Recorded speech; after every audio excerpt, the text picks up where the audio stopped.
নমস্কার, আমি দেবলীনা। আমার চ্যানেল সিম্পল লিনাতে তোমাদের আরও একবার স্বাগত জানিয়ে আজকের ব্লগটা শুরু করতে চলেছি। আর দুদিন বাদেই তো হোলি। আমাদের যেন আগের বছর থেকে ঘোরা শেষই হচ্ছে না। আমরা দুদিন পর আবারও ঘুরতে যাচ্ছি, তাই তো ভীষণ ভীষণ এক্সাইটেড। হ্যাঁ, এক্সাইটেড, আনন্দ, মজা সবই হচ্ছে, বাট খুব টায়ার্ড হয়ে যাচ্ছি। এই গুছিয়ে এক জায়গা থেকে এসে আবার আরেক জায়গায়, আরেক জায়গা থেকে এসে আবার আরেক জায়গায় প্রতি মাসেই প্রায় বেরোনো হয়ে যাচ্ছে। তো হ্যাঁ, ঘুরতে তো আমরা সবাই ভালোবাসি, ঘুরতে যেতে কে না ভালোবাসে, বাট এত ঘুরে নিচ্ছি এবার মাথাটা ঘুরছে। জাস্ট মজা করছিলাম। এই চাই আয়।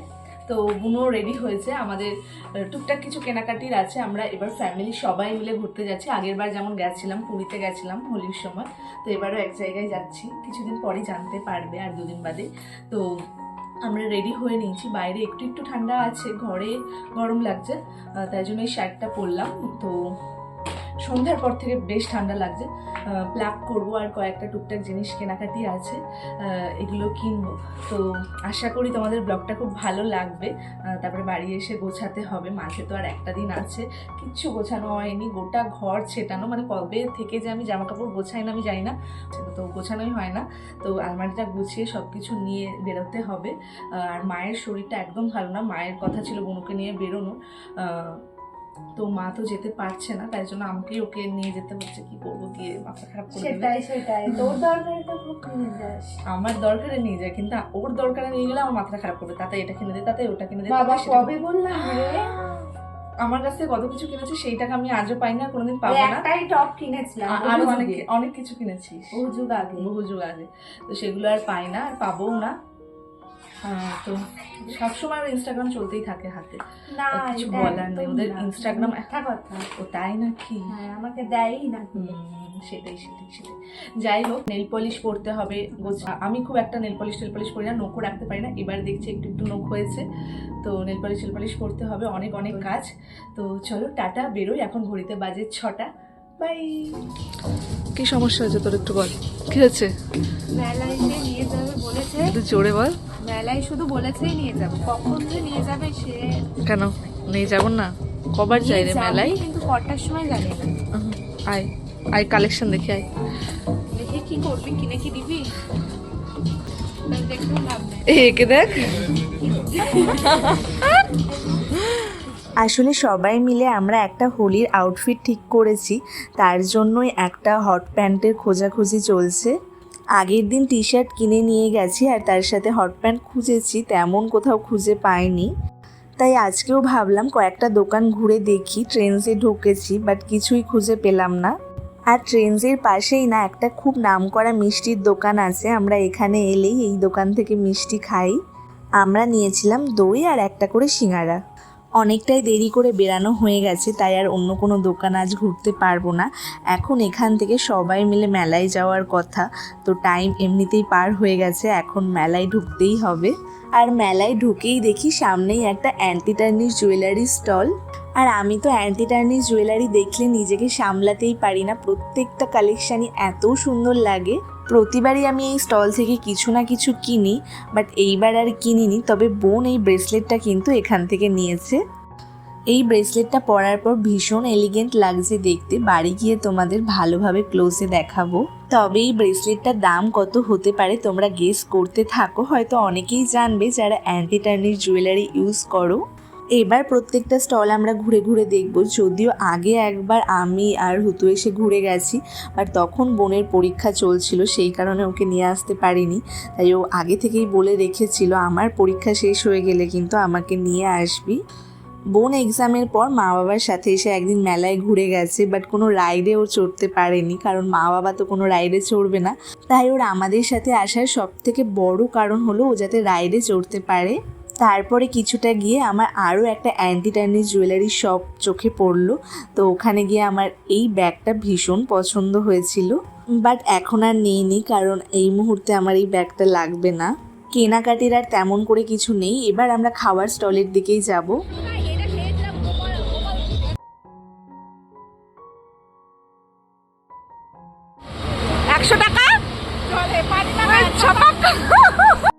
এইবার আমরা ফাইনালি 15 মিনিট ধরে চিন্তা ভাবনা করে রাইডের টিকিটটা কেটেই ফেলি। প্রথমত রাইড পুরো ফাঁকা ছিল, আমরা 4 জনই বোধহয় টিকিট কাটলাম। আর তারপরে রাইডের টিকিটের দাম এত বাড়িয়ে দিয়েছে, 100 টাকা করে টিকিট। বাট যার জন্য মেলায় আসা, তাই রাইডে তো চাপতেই হবে। বাট বুনুকে অনেকভাবে কনভিন্স করার চেষ্টা করেছি, বাট আলটিমেটলি পারিনি। ভয় লাগছে?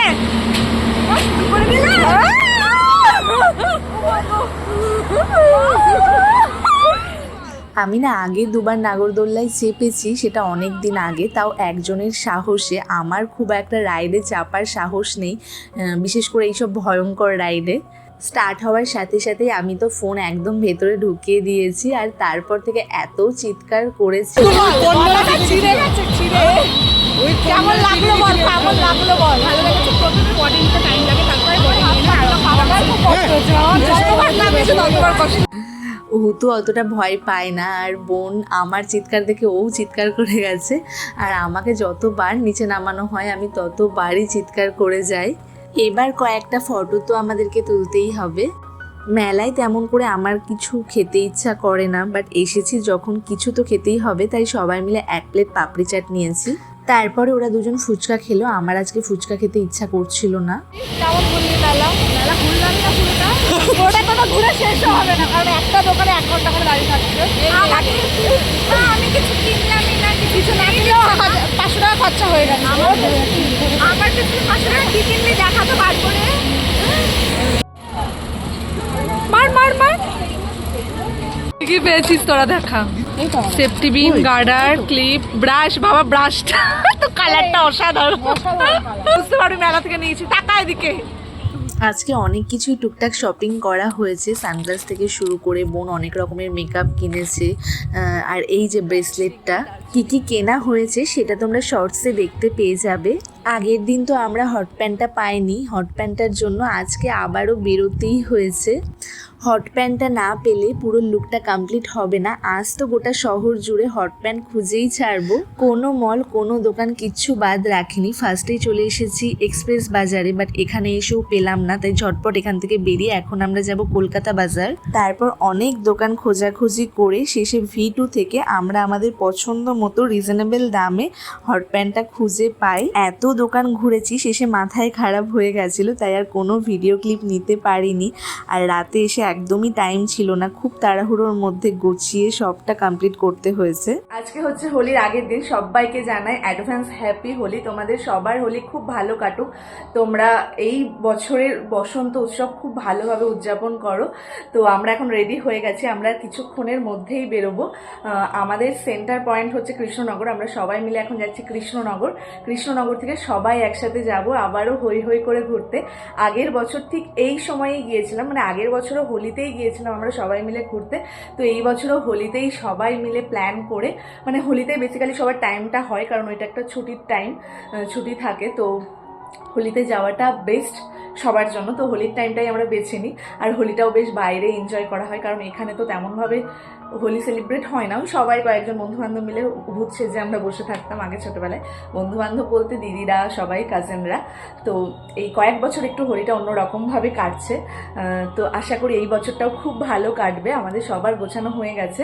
তো আমরা কোথায় যাচ্ছি কন্টিনিউ ব্লগেই তোমরা বুঝতে পেরে যাবে। আমরা অ্যাকচুয়ালি বাসে করে যাব। আমরা এখন 8:30 ট্রেন ধরবো কৃষ্ণনগরে যাওয়ার জন্য বহরমপুর থেকে। এখন ঘড়িতে বাজে 8:10। তো খুব তাড়া, আর বেশি লেট করা যাবে না, এক্ষুনি বেরোতে হবে। তো আমরা ওখান থেকে যেহেতু বাসে করে যাব, তাই বাসটা কিছুক্ষণ লেট করে ছাড়লেও সমস্যা হবে না। আমরা ওই অ্যারাউন্ড 10টার মধ্যে পৌঁছে যাব আশা করি কৃষ্ণনগরে। তারপরে ওখানে ডিনারটা করে তারপরে সবাই মিলে বেরোবো। তো কোথাও বেরোনোর আগে ঠাকুর প্রণাম করে বেরানোটা মাস্ট, এটা ছোটবেলার একটা অভ্যাস। পৌঁছে গেছি আমাদের বহরমপুর স্টেশনে, খুব আনন্দ হচ্ছে, আবারও সবাই মিলে ঘুরতে যাচ্ছি। আর আগের বার যেহেতু মা বাবা বোন কেউ যেতে পারেনি, এইবার সবাই মিলে যেতে পারছি, এইটা ভেবেই আলাদাই আনন্দ হচ্ছে। আর হাতে যেহেতু একটু সময় আছে, তাই আসার সাথে সাথেই আমাদের ট্রানজিশন ভিডিওর জন্য শ্যুট শুরু হয়ে গেছে। রাইট টাইমে ট্রেন চলে এসেছে, রাতের ট্রেন একদম ফাঁকা, আমরা একদম শুয়ে শুয়ে ঘুমিয়ে ঘুমিয়ে যেভাবে ইচ্ছা যেতে পারবো। ট্রেন একদম ফাঁকাই ছিল আর আমি কিছুক্ষণের জন্য দরজার সামনে দাঁড়িয়েছিলাম আর এটাই ভাবছিলাম প্রতিটা বছর বুঝে উঠতে পারার আগেই কিভাবে যেন শেষ হয়ে যাচ্ছে। এই তো মনে হচ্ছে কদিন আগেই আমরা সবাই মিলে একসাথে হই হই করে ঘুরতে গেলাম, আবারও একটা বছর পার করে এবার আমরা সবাই মিলে আবারও ঘুরতে যাচ্ছি। এখন ঘড়িতে বাজে 10টা 19। আমরা কৃষ্ণনগর স্টেশনে নেমে পড়েছি। আমরা আমাদের মা বাড়িতে যাব আর হুতুর মাসি বাড়ি এখানে, ওরা ওদের মাসি বাড়ি যাবে। আমাদের এসে রাতের খাওয়া দাওয়া তো হয়ে গেছে, কিন্তু যাদের বাড়িতে এসেছি তারাই লেট করছে, তারাই এখনও রেডি হয়নি। বাসও অনেকক্ষণ চলে এসেছে। ফাইনালি 1:45টার সময় আমাদের গাড়ি স্টার্ট দেয়। এবার এখান থেকে আমরা মাসি বাড়ি যাব। মাসি বাড়ি থেকে মাসিদের কাকাদের সবাইকে তুলে রওনা হব আমাদের ডেস্টিনেশনের উদ্দেশ্যে। আর আমার ট্রাভেলের জন্য সবসময় সঙ্গী হলো আমার ভাই।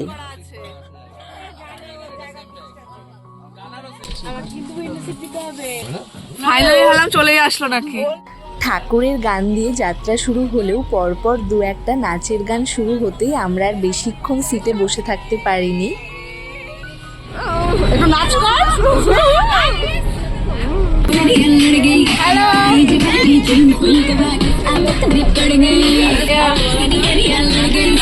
এটা আমার খুবই বলেছে।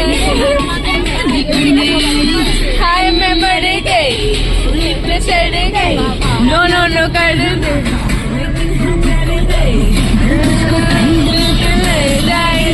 मैं बदली की दुल्हन।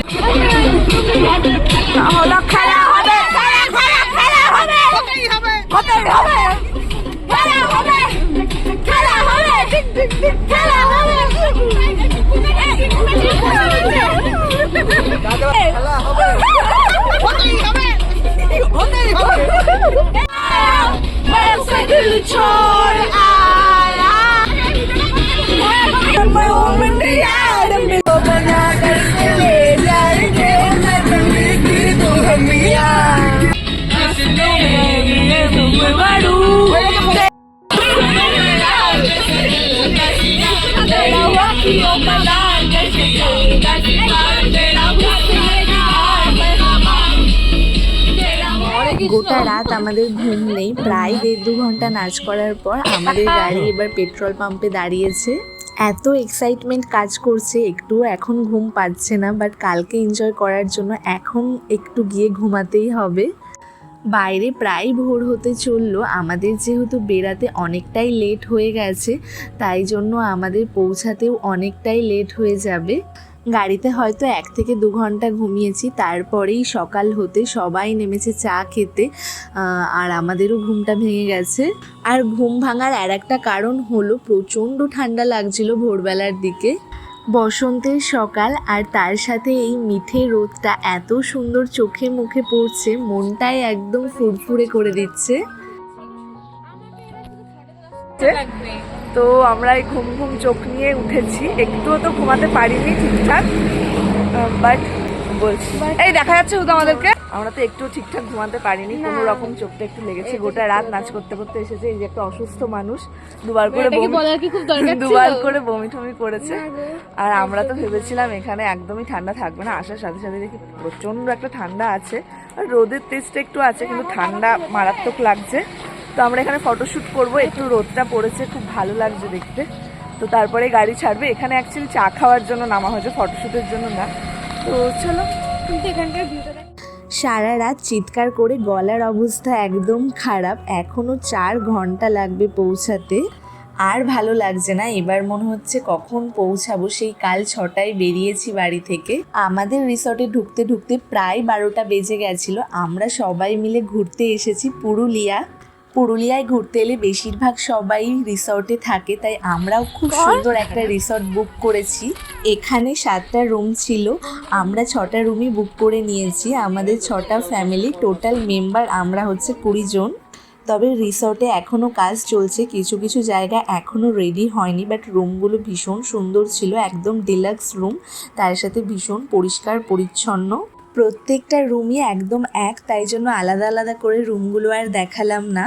তোমরা যদি জানতে চাও পুরুলিয়ায় গিয়ে আমরা কোন রিসর্টে ছিলাম, অবশ্যই কমেন্ট করতে পারো। এবার গিয়ে আগে ফ্রেশ হই, আর পারছি না। তবে চলো আজকের মতো ব্লগটা আমি এখানেই শেষ করছি। তোমাদের যদি ব্লগটা ভালো লেগে থাকে লাইক কমেন্ট অ্যান্ড শেয়ার করবে, সাবস্ক্রাইব করতে ভুলবে না। আবার দেখা হচ্ছে নতুন কোনো ব্লগ নিয়ে, ততক্ষণের জন্য টাটা।